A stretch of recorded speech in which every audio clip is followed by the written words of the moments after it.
여러분, 우리나라 역사상 가장 위대한 성인이자 동시에 가장 파격적인 스캔들의 주인공이었던 한 남자의 이야기를 아십니까? 승복을 불태우고 왕실의 아름다운 공주를 아내로 맞이하며 술과 노래를 벗삼아 백성들 속으로 뛰어든 남자.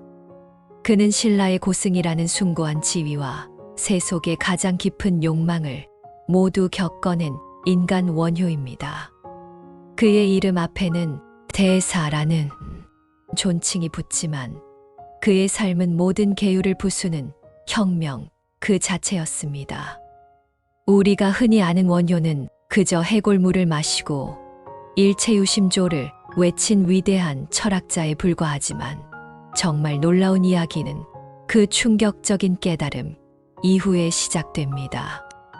어떻게 한 고승이 금기된 사랑을 통해 모든 것을 버리고 오히려 가장 낮은 곳에서 진정한 불교를 완성할 수 있었을까요?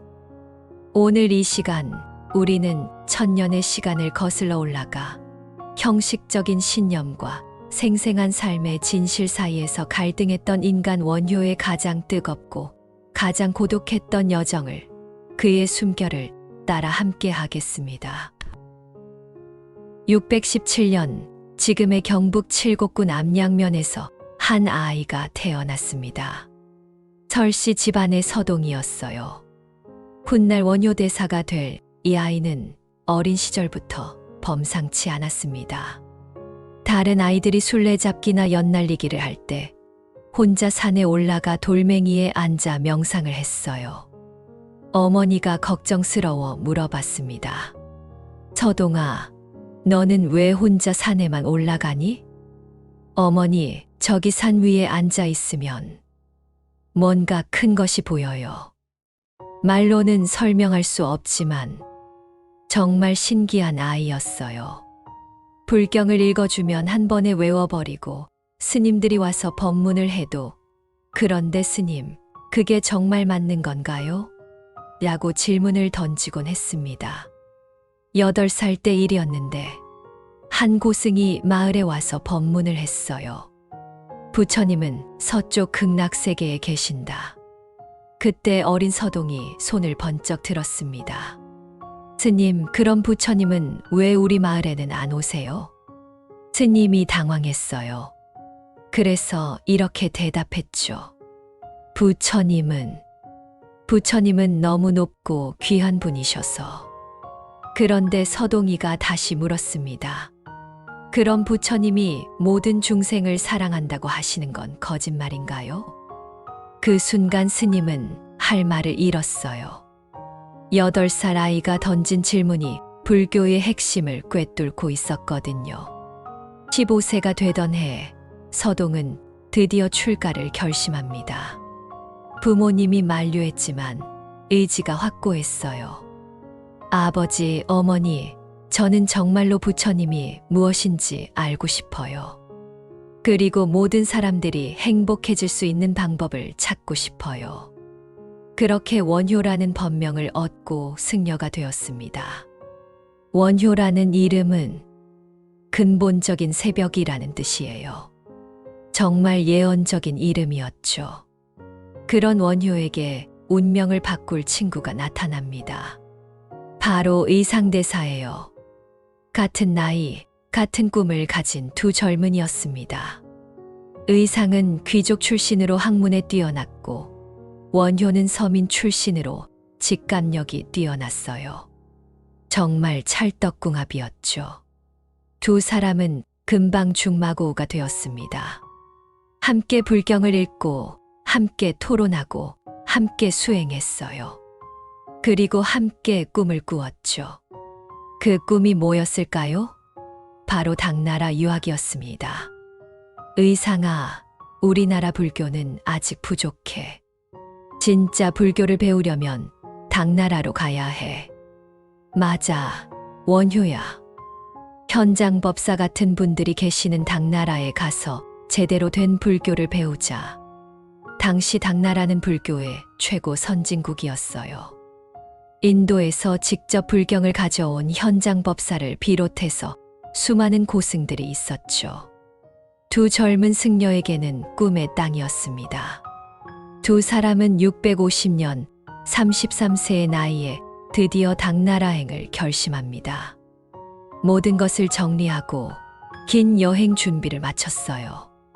설레는 마음으로 길을 떠났습니다. 그런데 하늘은 원효에게 다른 운명을 준비하고 있었던 겁니다. 국경 근처에서 고구려 순찰병에게 잡혀버린 거예요. 당시는 삼국이 치열하게 대립하던 시기였거든요.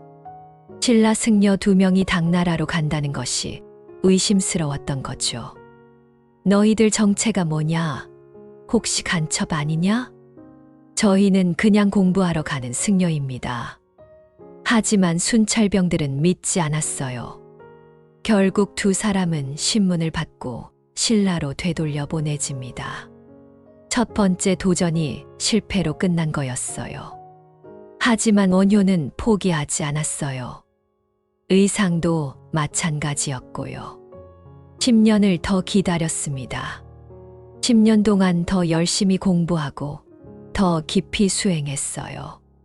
그리고 661년 44세가 되어서야 다시 의상과 함께 길을 떠납니다. 이번에는 반드시 성공하자, 의상아.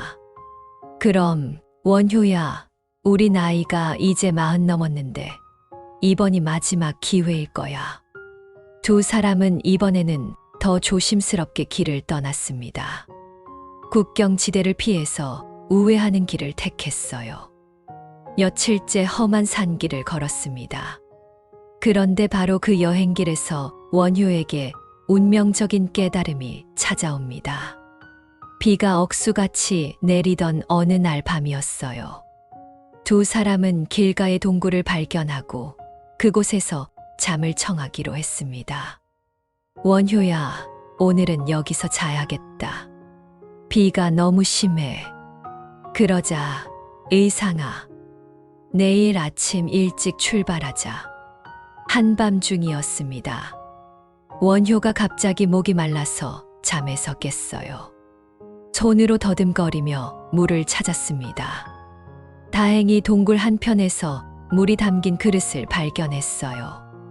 너무 목이 말랐던 원효는 그 그릇을 들고 벌컥벌컥 마셨습니다. 아, 이렇게 시원하고 달콤한 물이 감로수가 따로 없네. 정말 목을 축이고 다시 깊은 잠에 빠졌어요. 그런데 아침에 일어나 보니 그게 뭐였을까요?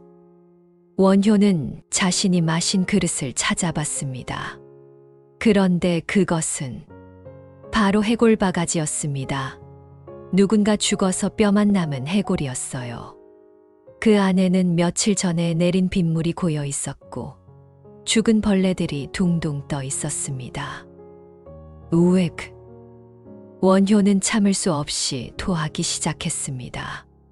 어젯밤 그렇게 달콤하다고 생각했던 물을 모두 토해냈어요. 바로 그때였습니다. 마치 번개처럼 깨달음이 스쳤어요. 어젯밤 그 물은 감로수 같았는데 지금은 왜 이렇게 더럽고 역겨운가? 물은 그대로인데 달라진 건 내 마음이구나. 마음이 모든 것을 만들어내는 것이구나. 이것이 바로 원효의 유명한 일체유심조 깨달음이었습니다. 모든 것은 마음이 만들어낸다는 것이죠. 극락도 지옥도 행복도 고통도 모두 내 마음에 달려있다는 깨달음이었어요. 원효는 벌떡 일어나서 의상을 깨웠습니다. 의상아, 일어나. 내가 깨달았어. 뭘 깨달았다고 그래? 원효야? 의상아, 나는 더 이상 당나라에 갈 필요가 없겠다. 부처는 바로 내 마음 속에 있으니까. 진짜 불교는 멀리 있는 게 아니야. 바로 여기 내 마음 속에 있어. 의상은 친구의 변화에 놀랐어요. 하지만 자신은 여전히 당나라에서 공부하고 싶었습니다. 원효야, 나는 그래도 당나라에 가서 공부하고 싶어. 그러렴, 의상아.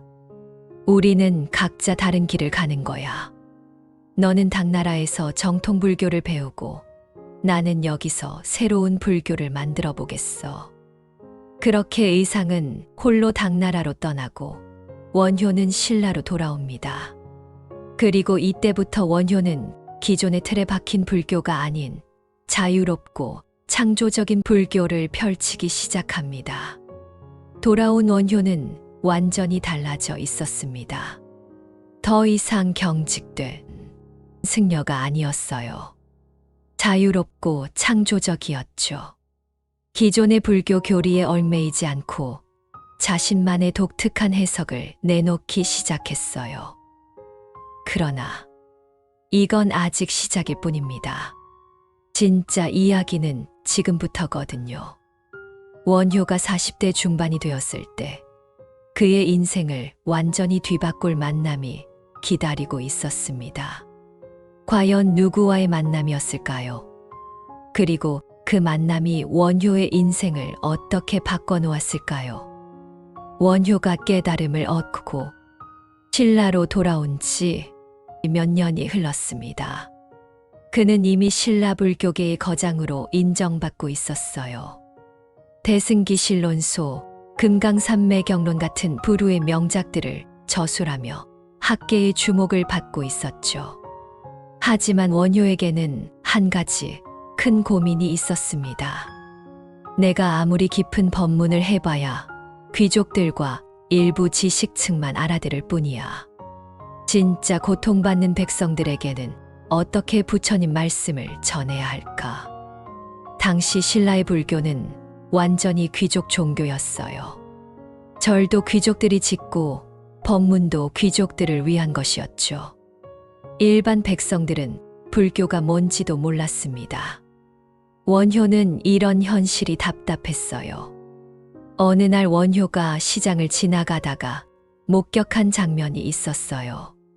한 농민이 아픈 아내를 업고 와서 무당에게 굿을 해달라고 부탁하고 있었습니다. 선생님, 제발 우리 마누라 좀 살려주세요. 이 돈이 전부예요. 그 농민은 마지막 남은 곡식까지 팔아서 가져온 돈을 무당에게 건네고 있었어요. 원효의 마음이 아팠습니다. 저 사람에게도 부처님의 자비가 필요한데 어떻게 하면 불교를 쉽게 전할 수 있을까? 바로 그때 놀라운 일이 일어납니다.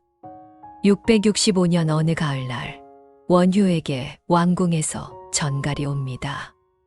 원효법사님, 요석궁의 요석공주님께서 부르십니다. 요석공주, 여러분, 이분이 누군지 아세요? 바로 문무왕의 여동생이자 그 시대 최고의 미녀로 소문난 공주였습니다. 그런데 왜 공주가 승려인 원효를 부른 걸까요? 혹시 무슨 큰 병이라도 앓고 있는 건 아닐까요? 요석궁으로 향하는 길, 원효는 긴장했습니다. 왕족을 만난다는 것 자체도 부담스러웠지만 더 큰 부담은 따로 있었어요. 소문으로만 들었던 요석공주의 미모 때문이었죠. 아니다. 나는 승려다. 마음을 단단히 먹고 가자. 화려한 궁궐 안으로 들어서자마자 심장이 두근거리기 시작했어요. 요석공주는 부처님의 가르침에 마음이 끌려 원효법사를 궁으로 청했습니다. 하지만 마주한 순간 공주의 눈빛과 따뜻한 마음에 원효의 수행심조차 흔들리기 시작했지요. 원효와 요석공주의 만남이 잦아질수록 두 사람의 표정과 행동에도 변화가 생겼어요. 여러분도 아시다시피 사랑이라는 감정은 숨기려고 해도 쉽게 숨겨지지 않는 법이죠. 원효는 요석궁에 갈 때마다 발걸음이 가벼워졌고 얼굴에는 미소가 떠나지 않았습니다. 요석공주 역시 마찬가지였어요. 예전보다 훨씬 밝아진 모습이었죠. 요석궁을 드나드는 원효의 모습을 본 사람들이 하나둘씩 수군거리기 시작했어요. 저 승려가 요석궁에 너무 자주 가는 것 같은데 혹시 그런 건 아니겠지? 소문은 들불처럼 번졌습니다. 신라 최고의 고승과 왕의 여동생 사이에 무언가 있다는 소문이요. 궁하는 발칵 뒤집혔습니다. 문무왕이 원효를 불렀습니다. 원효, 이게 무슨 일이냐? 내가 설마 내 여동생과… 원효는 무릎을 꿇고 말했습니다. 전하, 저는 요석공주님을 사랑합니다. 왕궁 전체가 술렁였어요. 승려가, 그것도 고승이 공주를 사랑한다고 당당히 고백한 거였거든요. 무엇이라, 내가 승려의 몸으로 어찌 그런 말을… 전하, 저는 거짓말을 할 수 없습니다. 부처님께서 진실함을 가르치셨는데 제가 어찌 거짓으로 살 수 있겠습니까? 이때 요석공주가 나타났습니다. 오빠, 저도 원효법사님을 사랑합니다. 이것은 둘 다 원하는 일이에요. 온 궁궐이 충격에 빠졌습니다. 공주가 승려와의 사랑을 공개적으로 인정한 거였어요. 당시로서는 상상할 수도 없는 일이었죠. 불교계도 발칵 뒤집혔습니다. 원효가 파괴했다. 불교의 체면이 말이 아니야. 어떻게 고승이 그럴 수 있어? 하지만 원효는 의외로 담담했습니다. 그는 승복을 벗고 평상복을 입었어요. 그리고 자신의 이름도 바꿨습니다. 초성거사라고 말이죠. 나는 더 이상 승려가 아니다. 하지만 부처님에 대한 믿음은 변하지 않는다. 666년 두 사람은 정식으로 결혼했습니다. 신라 역사상 전례 없는 일이었어요. 왕족과 승려 출신의 결혼 말입니다. 하지만 주변의 시선은 차가웠습니다. 저 사람들 꼴 좀 봐. 체면도 없이 불교 망신시키는 것들. 왕족의 품위는 어디 갔어? 원효와 요석공주는 이런 비난 속에서도 서로를 사랑했습니다. 그리고 667년 드디어 아들이 태어납니다. 바로 설총이었어요. 원효는 아들을 안고 이렇게 말했습니다. 이 아이는 우리 사랑의 결실이다. 그리고 언젠가 이 아이를 통해 더 많은 사람들에게 진리를 전할 수 있을 거야. 설총은 나중에 한국 최초의 한문학자가 되어 우리나라 문학 발전에 크게 기여하게 되거든요. 하지만 원효에게는 더 큰 고민이 있었어요. 나는 지금 행복하다. 사랑하는 사람과 결혼해서 아이도 낳았고. 하지만 내 본래 목표였던 대중포교는 어떻게 하지? 사람들은 나를 파괴승이라고 손가락질하는데 내 말을 들어줄까? 바로 그때 요석공주가 남편의 마음을 알아챘습니다. 여보, 당신은 아직도 부처님 일을 하고 싶어 하는군요. 하지만 지금 내 처지로는 아니에요. 오히려 지금이 기회예요. 당신은 이제 백성들과 똑같은 처지가 됐잖아요. 결혼도 하고 아이도 키우고 이제 진짜 서민들의 마음을 이해할 수 있어요. 공주의 말에 원효는 번개를 맞은 것 같았습니다. 맞다. 내가 파괴한 것이 오히려 기회일 수 있어.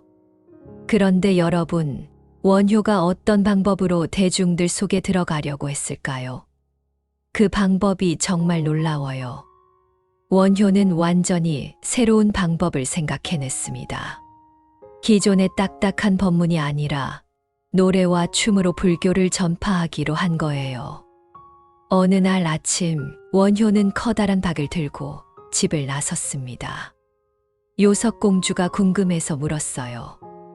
여보, 그걸로 뭘 하려고요? 당신 덕분에 깨달았어요. 진정한 불교는 어려운 이론이 아니라 마음에서 마음으로 전해지는 거라는 걸 말이에요. 원효는 그 박에 구멍을 뚫고 끈을 달아서 무에가라는 악기를 만들었습니다. 무에는 걸림이 없다는 뜻이에요. 신분도 학문도 나이도 상관없이 모든 사람이 부처님께 갈 수 있다는 의미였죠. 여보, 정말 이런 방법으로 될까요? 사람들이 비웃지 않을까요? 걱정 마요. 진짜 진리는 가장 단순한 모습으로 전해지는 거예요. 그렇게 원효는 무예가를 들고 시장 바닥으로, 거리로, 마을로 나가서 노래를 부르기 시작했어요. 누가 나무 아미타불을 모르나요? 극락세계 가고 싶지 않은 사람 누가 있나요? 처음에는 사람들이 신기해했어요. 저 사람이 원효 아냐? 박예승이 뭘 하는 거야? 혹시 미쳤나? 하지만 점점 원효의 노래에 빠져들기 시작했습니다. 어려운 불경 말씀을 쉬운 노래로 만들어 불렀거든요. 부처님 마음이 내 마음, 내 마음이 부처님 마음. 다르지 않네, 같다네. 미워하지 말고 사랑하세. 원수도 내 형제네. 아이들이 먼저 따라 부르기 시작했어요. 그 다음에는 아낙네들, 그 다음에는 농부들까지. 어머, 이 노래 중독성 있네. 우리 애가 집에서 계속 부른다니까. 가사가 쉬워서 금방 외워져. 어느 날 시장에서 노래를 부르고 있는데 한 할머니가 다가왔습니다. 법사님, 저는 글도 모르고 불경도 모르는데 법사님 노래를 들으니까 마음이 편해져요. 이것도 불공인가요? 원효는 할머니의 손을 잡고 따뜻하게 말했습니다. 할머니, 마음이 편해지는 게 바로 부처님이 주시는 선물이에요. 글을 몰라도 어려운 말을 몰라도 괜찮아요. 마음이 따뜻해지고 편해지면 그게 바로 불교예요. 원효의 노래는 입에서 입으로 전해졌습니다. 그리고 사람들은 자연스럽게 불교에 관심을 갖기 시작했어요. 한 농부가 물었어요. 법사님, 저는 하루 종일 밭일만 하는데 이것도 수행인가요? 물론입니다. 정성껏 농사 짓는 것도 부처님께 올리는 공양이에요. 좋은 곡식으로 사람들을 배불리 먹이는 것, 그보다 더 큰 보살행이 어디 있겠어요? 이런 식으로 원효는 일상생활 속에서 불교를 찾아주었어요. 어려운 이론이 아니라 삶 속에서 실천할 수 있는 불교를 가르친 거죠. 어느 날 한 어머니가 찾아와서 울면서 말했어요. 법사님, 제 아들이 병들어 죽어가요. 어떻게 하면 좋을까요? 원효가 말했습니다. 어머니의 그 사랑하는 마음이 이미 관음보살의 마음이에요. 아이를 위해 기도하세요. 나무관 세음보살이라고 마음을 다해 불러보세요. 그렇게만 하면 되나요? 네, 진심으로 부르시면 됩니다.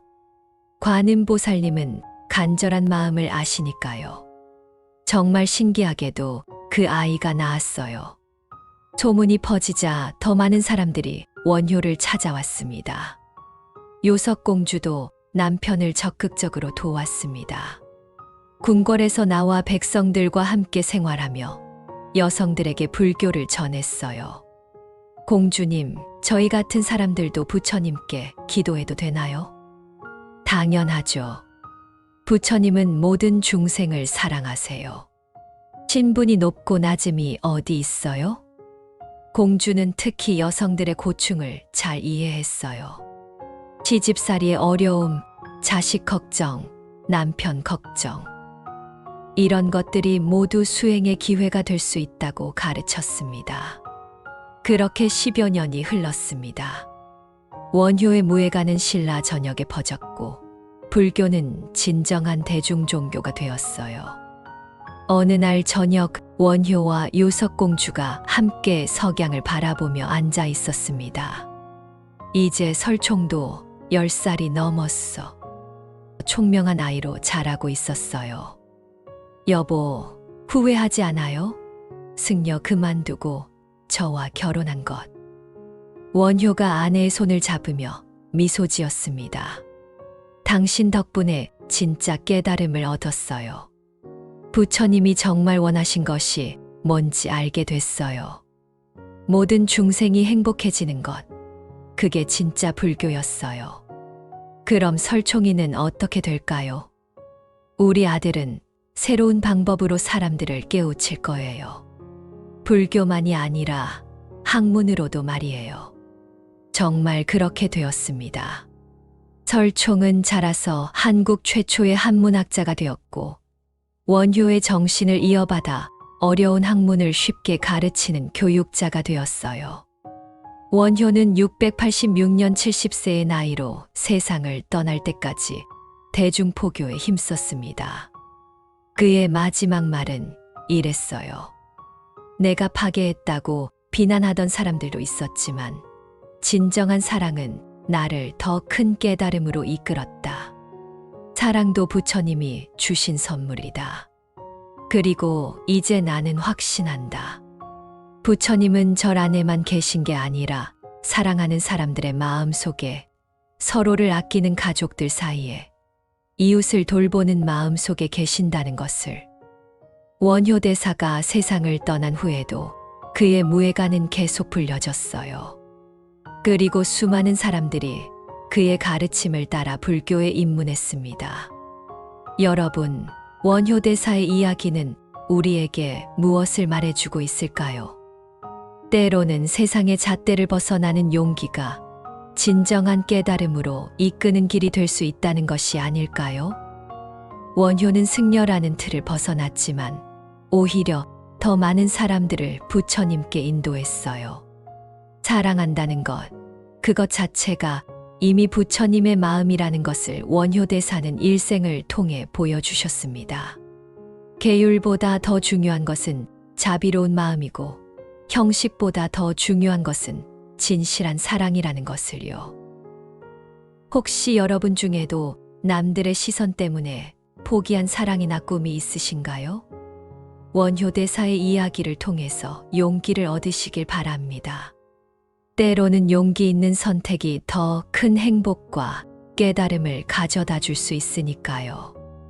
오늘 이 이야기를 들으신 여러분도 원효 대사처럼 용기 있는 사랑과 진정한 깨달음을 얻으시길 부처님께 간절히 기원합니다. 나무아미타불 관세음보살.